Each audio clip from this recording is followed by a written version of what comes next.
Warning, this story contains extreme violence, slasher elements, and murder. I encourage you to listen to the entire story, and if you enjoy this type of content, please subscribe and press the bell icon to stay updated. I don't know how I got here. 1 minute, I was walking to my car, keys jingling in the cold, empty parking lot. The next, I'm sprawled out on a grimy concrete floor, my hands shackled to an iron bar. Darkness swallows the space around me, with only a flickering light bulb illuminating the dust that hangs thick in the stale air. The smell hits me first, a putrid blend of decay, rust, and something else. Coppery. Blood. My stomach churns as I shift my weight, feeling the cold, sticky remnants of someone else's agony beneath my fingertips. I fight the urge to vomit. No, I need to stay focused. Whoever brought me here wants me scared, disoriented.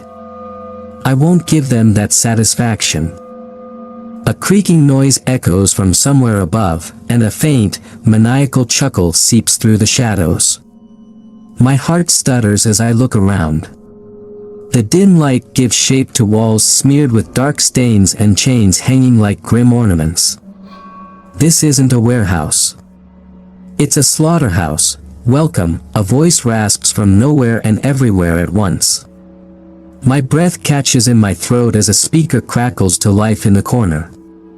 You're probably wondering why you're here. No. I don't care why.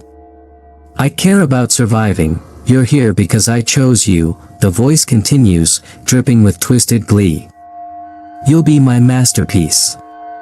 But first, let's see how you handle Room 1, with a groan. The steel door in front of me jerks open, revealing a narrow corridor bathed in a sickly yellow light. I stagger to my feet, my shackles clinking ominously. I hesitate, then step forward. I have no choice. The moment I cross the threshold, the door slams shut behind me with a deafening bang. I whip around, my heart racing, but there's no handle, no way back. I'm in it now, whatever it is. The air grows colder, carrying the faint echoes of screams past victims, perhaps, or maybe. I approach cautiously, each step more treacherous than the last. My foot catches on something, and I nearly topple over. A glance down reveals a severed hand, fingers twisted in a macabre dance of pain. I bite back a scream. Stay calm. Stay alive. Ahead, a door. My gut churns as I grasp the handle and twist. The door creaks open, revealing a room lit by a single bulb swaying overhead. In the center stands a metal table, instruments laid out with surgical precision, knives, saws, drills. My knees nearly buckle. This isn't just a warehouse, it's a torture chamber meticulously designed for suffering. Room 1, a test of endurance, the voice mocks through unseen speakers. Let's see how much pain you can take. Suddenly, chains snap out from the walls, latching onto my wrists and ankles. I scream, thrashing against the restraints, but it's useless. My back is pressed against the cold, hard metal table as it begins to tilt upward, leaving me suspended. From the shadows, a figure emerges, face obscured by a grotesque mask, eyes gleaming with sadistic delight. His hands glide over the instruments, finally settling on a rusted scalpel. The anticipation of pain is worse than the pain itself. My body trembles involuntarily. The blade kisses my skin, tracing patterns of agony as blood trickles down my forearm. I scream a guttural, primal sound that reverberates off the concrete walls. He works slowly, methodically, peeling away flesh as if creating some twisted art. My vision blurs, and bile rises in my throat. I force myself to focus on the dim light above me. Don't pass out. After what feels like an eternity, the chains release their grip, and I collapse to the floor, gasping, my body quivering in shock. I have to move. I have to get out of here. I crawl and push forward. As I reach the door, the voice returns. Well done, it purrs. You've survived room 1. But that was just the beginning. I heave the door open, spilling into another corridor. This one is different. Darker. Narrower. The walls close in around me, pressing, suffocating. With every step, the corridor seems to twist and buckle, warping my sense of reality. I stagger forward, blood dripping from my wounds, leaving a crimson trail behind. I see another door at the end, marked with the number 2. My heart pounds violently in my chest. Do I even want to go in? The voice chuckles as if reading my thoughts. The only way out is forward. I grip the handle, my fingers slick with sweat and blood. I swing the door open, and an unbearable heat washes over me. The room is lined with iron bars glowing red hot, their searing heat filling the air with the stench of burning metal. In the center is a chair, its surface riddled with spikes and restraints. No, I whisper, backing away. No, I can't, but the door slams shut behind me, sealing me in. The masked figure steps out of the shadows again, a gleeful glint in his eye. Without a word, he grabs me and shoves me into the chair. Pain explodes through my body as the spikes dig into my flesh, piercing muscles, nerves, everything. I howl, thrashing against the restraints. But it only drives the spikes deeper. Tears blur my vision as the heat grows unbearable. Room 2, Endurance, Part 2, the voice taunts. Will you last longer this time? Minutes, hours, days, time loses meaning. My consciousness wavers in and out, teetering on the brink of madness. All I can feel is fire and iron, tearing me apart. And then, it stops. The restraints release, and I slump to the ground, my body a twitching, bloody mess. Through a haze of pain, I see the door to room 3. My stomach turns. I crawl door, my skin prickling with the chill of death itself. I reach for the handle, my hand trembling uncontrollably. As I twist it open, the voice crackles through the speakers one last time. You made it this far. But will you survive the final level? The labyrinth of death. I drag myself into the darkness, knowing there's no way out. Not alive, at least. The warehouse moans and creaks, hungry for my suffering. But I'm not done yet. Not until I've seen the final room, and so, I crawl deeper into the abyss, ready to face whatever horror this nightmare has in store. I push open the door to room 3, the cold air hitting me like a punch. The room is enormous, the size of a warehouse itself. It's dimly lit, but a haunting glow emanates from the floor, revealing an intricate pattern of symbols and runes scrawled in what I can only hope is paint. The stench of decay is overwhelming, and as my eyes adjust, I see the room is filled with grotesque relics, dismembered limbs, skeletal remains, and other remnants of the killer's previous victims. Each macabre display is carefully arranged, a twisted tribute to suffering. The door slams shut behind me, its echo reverberating off the concrete walls. The soft hum of machinery comes to life, and a loud, mechanical clank signals the release of a series of metal gates from the ceiling. They descend slowly, each gate casting ominous shadows across the room. My heart pounds with each thud of the metal, the killer's voice crackles through the speakers, cold and detached. Welcome to the labyrinth of death. In this room, the true test begins. Only the strongest will survive. Find the key, and you might just make it to the next level. Fail, and well, I don't need to hear the rest. I know what failure means here. I take a deep breath, steady pace. The floor is uneven, making every step treacherous. I navigate through the narrow passages between the gates, feeling the cold breath of death on my neck. The symbols on the floor seem to pulse with a life of their own, shifting and changing as I move. The air grows colder, and I can see my breath in front of me, mingling with the fog that rises from the cracks in the floor. A guttural growl from somewhere in the distance makes me freeze. I turn my head, scanning the darkness, but see nothing. "You're not alone," the voice whispers through the speakers, laced with sadistic amusement. "Find the key before the others do. They're just as desperate as you." Others? My blood runs cold. I wasn't alone in this nightmare. Panic surges through me as I realize I'm competing against other trapped souls for survival. I move faster, my eyes darting around for any sign of the key. The passages twist and turn, and I can barely see more than a few feet in front of me. The labyrinth is designed to confuse and disorient. A shrill scream pierces the silence. I flinch, my heart racing even faster. It's a cry of agony, raw and primal. I know it's another victim, but I can't afford to stop. The key is my only hope.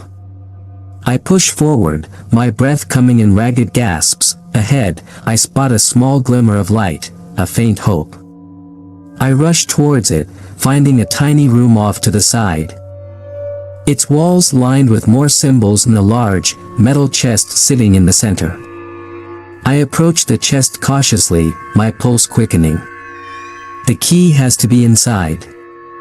I open the chest, revealing a grotesque collection of body parts, and my stomach churns.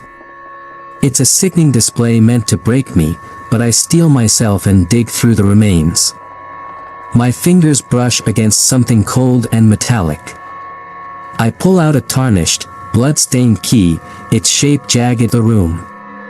I spin around, seeing the metal gates starting to close in, their descent rapid and menacing. I clutch the key tightly and sprint back through the labyrinth, my heart pounding in my chest. The walls seem to close in on me, the symbols on the floor glowing brighter, almost as if they're guiding me, or trying to lead me to my death. I can hear footsteps behind me, echoing through the corridors. Someone else is chasing me. Desperate, I push harder, ignoring the searing pain from my wounds. The metal gates are nearly upon me when I finally reach the exit. I shove the key into the lock, my hands shaking uncontrollably. The lock clicks open with a satisfying sound. And I throw the door open, stumbling into the next room. This new chamber is a stark contrast to the previous ones, bright, almost sterile, but it's no less horrifying. Medical equipment lines the walls, scalpels, syringes, and other tools of torture. A large surgical table dominates the center of the room, and on it lies a figure, restrained and motionless. A familiar mask peeks from the shadows. "The killer, congratulations," the voice echoes through the room. "You've made it past the labyrinth. But the final test awaits." The figure on the table begins to move, groaning softly. I realize with horror that it's not a lifeless corpse, but a living, breathing victim, their face twisted in agony. The killer approaches, his eyes gleaming with dark intent. "Now," the voice taunts, "you must choose. Save yourself or save them. One will live, one will die. Your decision will seal your fate." I am paralyzed with fear, torn between the victim and my own survival. The killer's sadistic glee is palpable as he watches my internal struggle. I glance at the victim, their eyes pleading, and then back at the killer, who is slowly reaching for another instrument. My hands tremble as I make my choice. I step toward the victim, the weight of my decision, a knife gleaming in his hand. But before he can strike, a deafening roar fills the room. The metal gates behind me crash open, and another figure bursts in, a rescue team, armed and determined. They storm into the chamber, taking in the scene in horror. The killer turns, his mask twisting into a snarl of rage. A chaotic battle ensues, and I am pushed aside, barely able to process what's happening. The rescue team manages to subdue the killer, his shrieks of fury echoing through the room. They free the victim, their eyes wide with shock and relief. I slump against the wall, my body battered and broken, but alive, as the rescue team leads us out of the warehouse. The horrific reality of what I've endured sinks in. The warehouse of death was a place of unimaginable horror, but somehow, against all odds, I survived. I glance back at the building, now a dark silhouette against the dawn. It stands silent, its secrets buried within, but the terror it unleashed will haunt me forever. In the end, I don't know if I'll ever escape the shadows of that night, but for now, I'm free. The nightmare is over. At least, until the next time the darkness calls, the rescue team guides me out of the warehouse, their faces grim and resolute. The cold morning air is a sharp contrast to the stifling horror inside, but I can't shake the lingering dread. I glance over my shoulder. The warehouse a hulking shadow against the rising sun. The officers have set up a perimeter, but the building remains eerily silent, its secrets still intact. As I'm led to an ambulance, I catch sight of the victim we saved, their eyes wide with shock, clinging to a blanket. They're in worse shape than I am, physically and emotionally. I wish I could do something more for them, but for now, I'm too exhausted to think clearly. The paramedics check my wounds, cleaning and bandaging the deep cuts and gashes. Every touch sends jolts seen, the agonized faces, and the cold laughter of the killer. I shudder, trying to force away the memories. I'm loaded into the ambulance and driven away, the cityscape outside seeming unreal, like a distant dream. The police have promised to investigate the warehouse thoroughly, but I can't shake the feeling that this is only the beginning. I've survived the nightmare, but the scars, both physical and mental, will never truly heal. The ambulance doors swing open, and I'm wheeled into a hospital. The fluorescent lights flicker, casting a sterile glow over the chaos of the emergency room. Doctors and nurses bustle around, their faces a blur of concern. I'm quickly assessed and taken to a private room where they continue their work. I lie there, numbed by the pain, trying to process everything. Hours later, I'm alone in the room, the silence a stark contrast to the cacophony of the warehouse.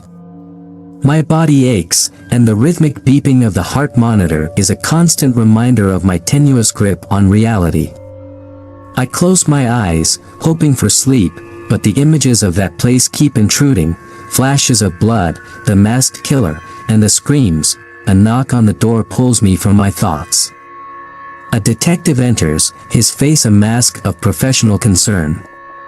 He introduces himself as Detective Harris and takes a seat beside my bed. "We need to talk about what happened," he says, his voice steady but filled with underlying urgency. "Anything you can tell us might help us understand the full scope of this situation." I nod, trying to find the words. It feels like a lifetime ago since I was dragged into that place, but the details are still clear in my mind. I recount everything, the rooms, the traps, the masks, the sounds. Detective Harris listens intently, taking notes, his expression growing darker, his eyes narrowing. I hesitate. I didn't see anyone else. Just him. But something felt off. Like there were others watching, hiding in the shadows.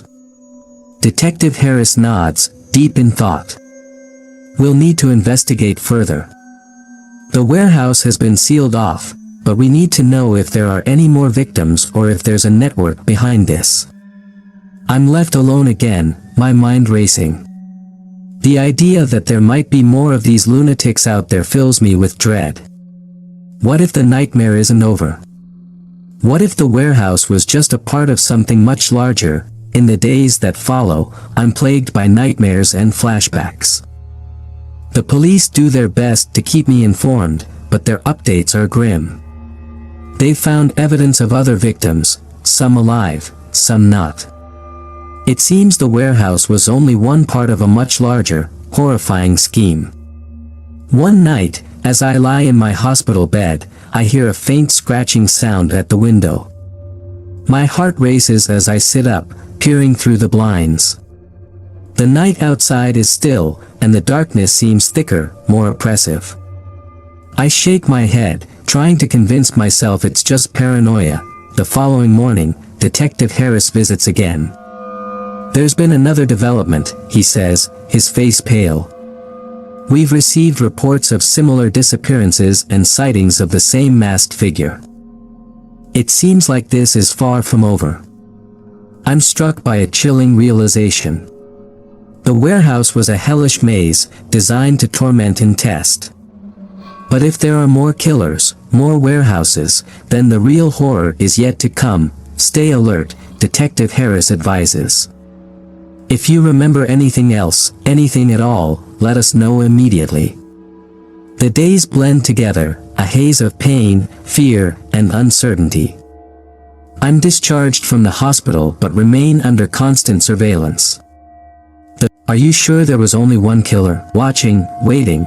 As I return to my apartment, the familiar surroundings offer no comfort. My once safe space feels like a trap. I lock all the doors and windows, but the paranoia won't leave me. Every creak of the floorboards, every shadow in the corner, sends me into a panic. One night, I hear a knock at the door. My heart skips a beat. Who could it be? I look through the peephole but see nothing.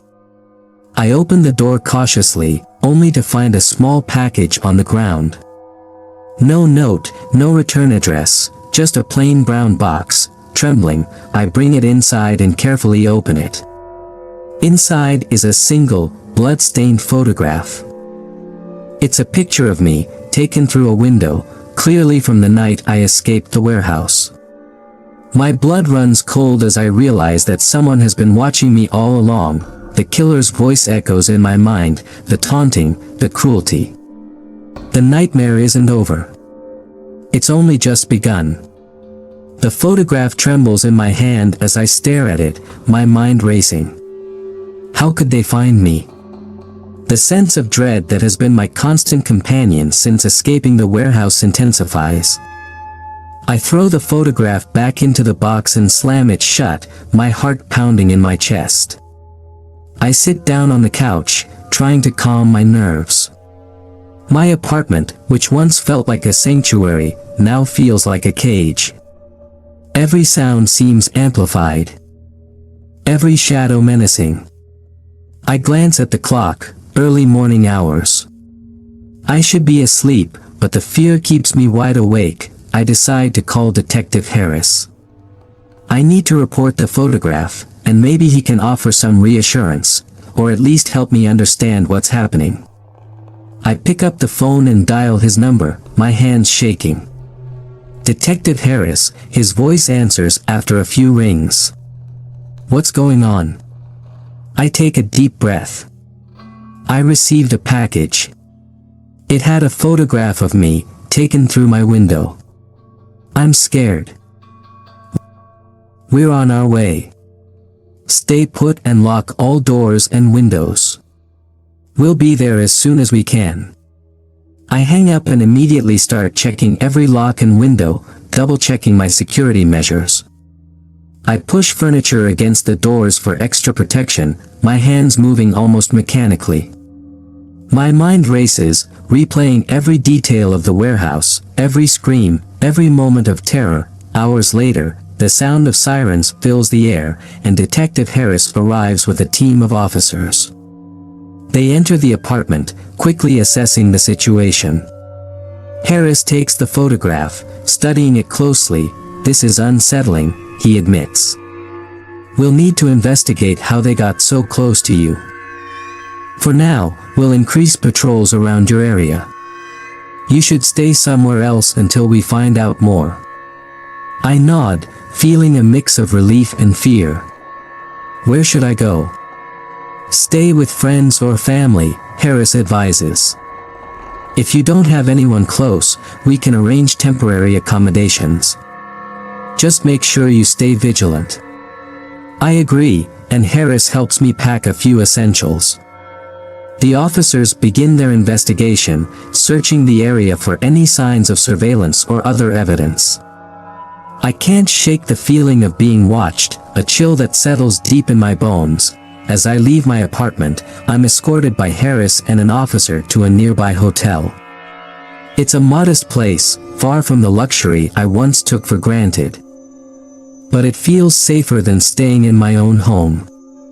I settle into the room, the simple decor a stark contrast to the horrors I've faced.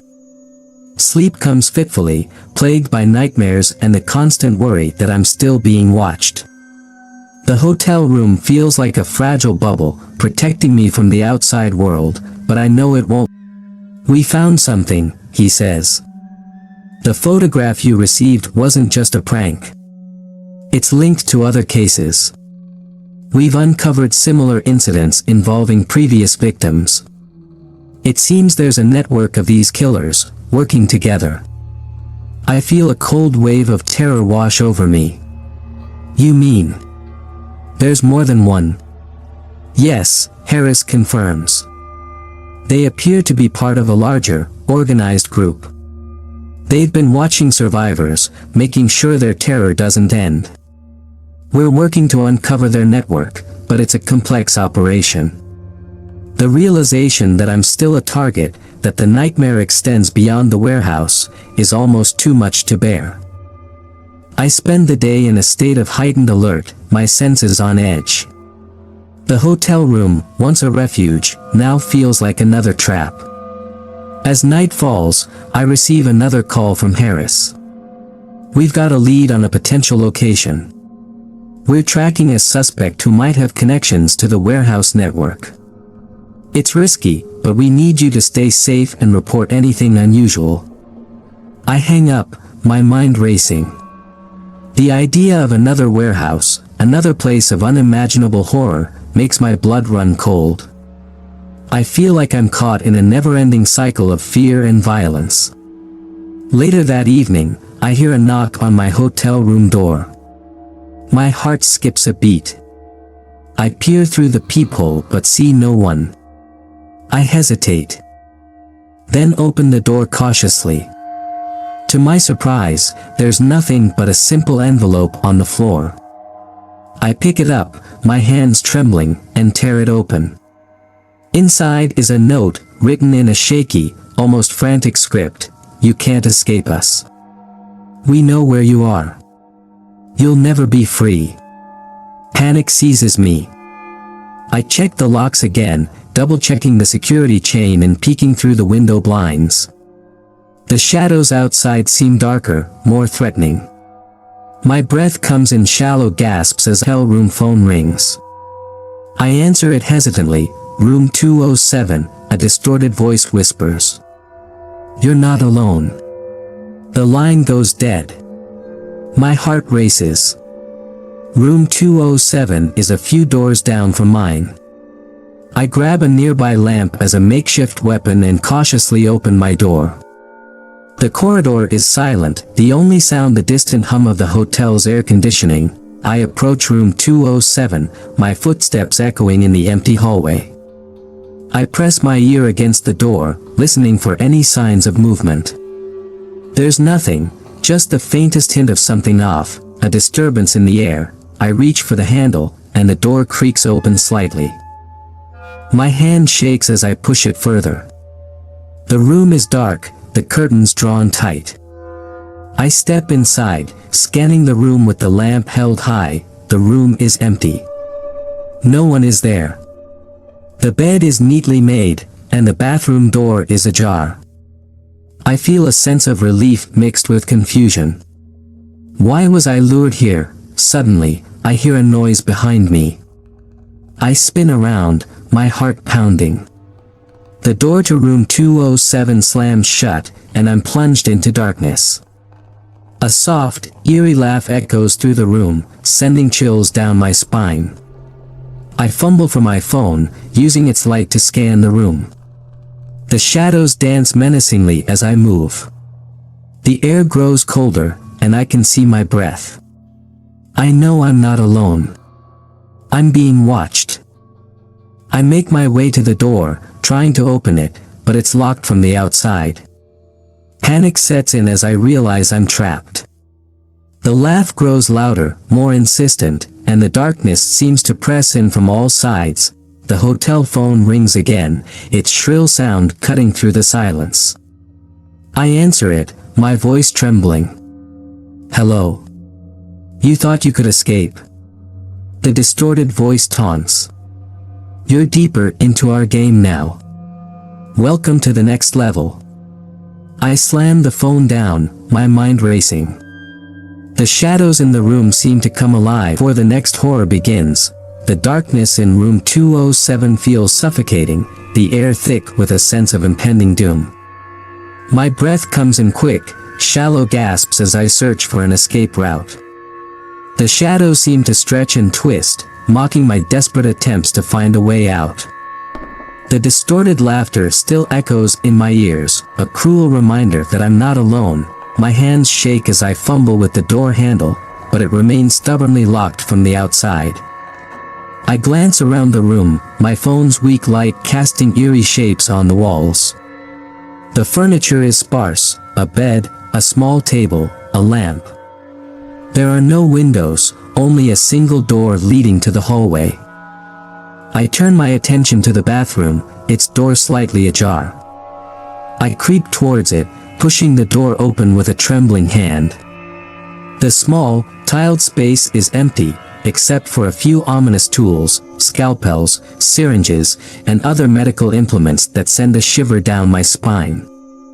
I glance at the small window above the sink, but it's sealed tight. A sudden crash from the main room makes me jump.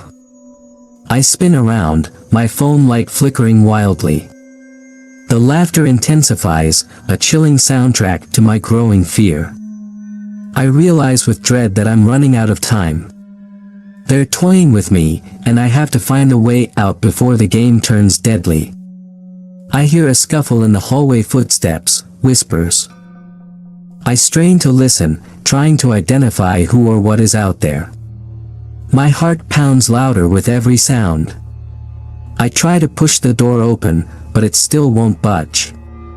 It feels like I'm in a nightmarish prison, with no escape in sight. The phone rings again, its insistent ringing cutting through the fear. I answer it, my voice shaking. "Hello." The distorted voice is even closer now. "You thought you were safe, didn't you? But this is just the beginning." Shh, louder this time. My eyes dart around the room, searching for anything that could be used as a weapon. I spot a heavy lamp on the bedside table and grab it, ready to defend myself. The door bursts open with a loud bang, and I turn to see a figure standing in the doorway. The masked killer from the warehouse looms in the entrance, his eyes gleaming with malevolent glee. He steps inside, his movements deliberate and slow, as if savoring my fear. "Welcome to the final round," he says, his voice cold and filled with malice. "You've made it this far, but now you must face the ultimate test." I grip the lamp tightly. My knuckles white. "What do you want from me?" The killer's laugh is cruel and echoing. "To see how far you're willing to go to survive. To see if you can endure what's coming next." Before I can react, the killer lunges at me, and I swing the lamp with all my strength. The impact sends him staggering back, but he quickly recovers, a twisted grin spreading across his face. He pulls out a gleaming knife, its blade reflecting the dim light. I dodge his attack, my adrenaline pumping. The lamp crashes against the wall, sending shards of glass flying. I scramble for another weapon, but the killer is relentless. The room becomes a chaotic blur of motion, each second filled with intense, life-threatening danger. In the midst of the struggle, I catch a glimpse of something behind the killer, another figure, this one wearing a similar mask but with a different, more menacing demeanor. The realization hits me, there are more of them, a network of killers working together. I push back against the killer, using all my remaining strength to force him away. The bathroom door swings open, and I make a desperate dash for it, hoping to find a way out. As I enter the small space, I see a vent in the ceiling, and in fear. The killer's footsteps grow louder behind me, his rage palpable.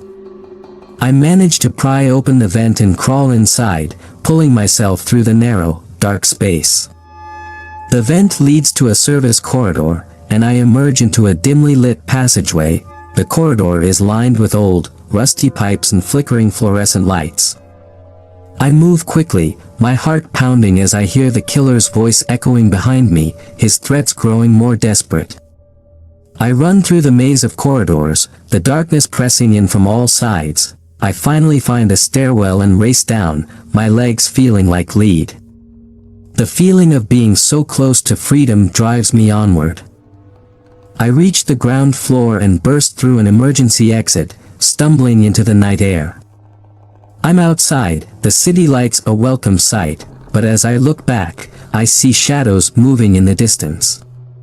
The killers are still out there, their presence an ominous threat.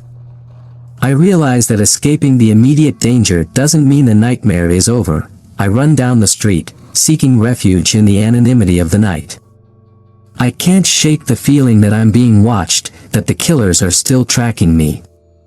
The city feels both familiar and alien, a place where safety is just an illusion. I make it to a safe house provided by the authorities, where I'm given temporary protection and medical care.